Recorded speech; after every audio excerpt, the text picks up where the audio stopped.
তোমাদেরকে একটা কালেমা শিখাবো, এটা যদি কেউ ঘুমের সময় পড়ে, আল্লাহ রাসূল বলেন যদি তার ঋণ যদি জমিন থেকে আসমান ভরে যায়, তা আল্লাহ তাআলা বলবেন তোমার ঋণ পরিশোধের জিম্মাদার আমি। এক দোয়াটা শিখা দরকার না দরকার না? কিস্তি আছে না নাই? এটা বেশি দরকার। এটা শোনাবো, এটা ছাইদে লিখে নেবেন।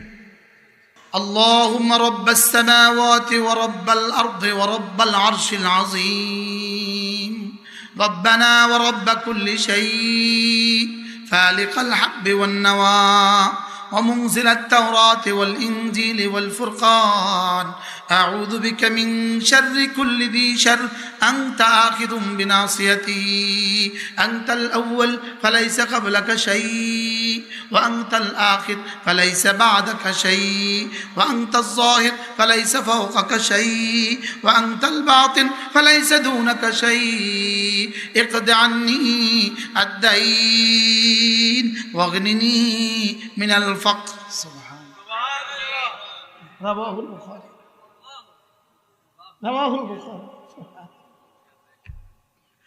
পড়বো তো? হ্যাঁ, আর পড়ছি। হে আল্লাহ, আপনি সাত আসমানের রব, আপনি সাত জমিনের রব, আপনি আরশ আজিমের রব, আপনি সব কিছুর রব, আপনি আমারও রব। আপনি বীজ থেকে অঙ্কুর উদ্গম করনেওয়ালা, আপনি তো তাওরাত আর জবুর আর ইনজিল আর কোরআন নাজিল করনেওয়ালা। আমি আপনার কাছে আশ্রয় চাই সমস্ত ক্ষতিকর বস্তু থেকে, যেগুলো সব আপনার হাতেই আছে। আপনি আউয়াল, আপনার আগে কেউ নাই, আপনি আখির, আপনার পরে কেউ নাই, আপনি জাহির, আপনার উপরে কেউ নাই, আপনি বাতিন, আপনি ছাড়া কেউ নাই।